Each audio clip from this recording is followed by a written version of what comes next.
Projektą iš dalies finansuoja Medijų rėmimo fondas. Laida Mokslo langai.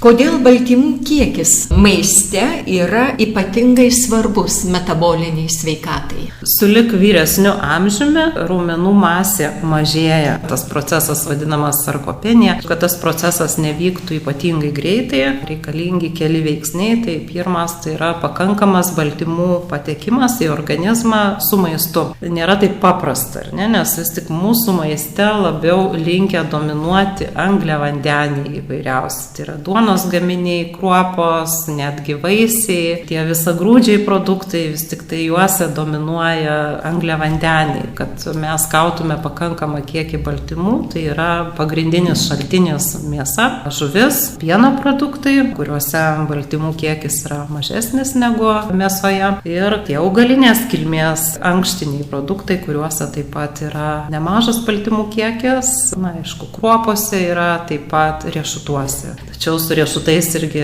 reikėtų atsargiai, nes jie yra labai kaloringi, turi ir kitų gerų medžiagų, tai yra gerųjų riebalų, polinesočiųjų riebalų, tačiau labai lengva dienos energijos poreikį viršyti, tiesiog suvalgius riešutų per daug, nes 100 gramų gali turėti 600 ir daugiau kilokalorijų. Tai pirmas, tai yra mitybos veiksnys, kuris palaiko raumenų masę. Tai jeigu raumenys negauna statybinių medžiagų, tai nyksta tiek riebalinis audinys, tiek raumeninis audinys. Senstančiam žmogui tai reiškia, kad raumeniniam audiniui dar labiau mažėjant, medžiagų apykaita dar labiau sulėtėja ir suvartotas maisto kiekis dar lengviau nugula į riebalinį audinį, ypatingai pilvo srityje.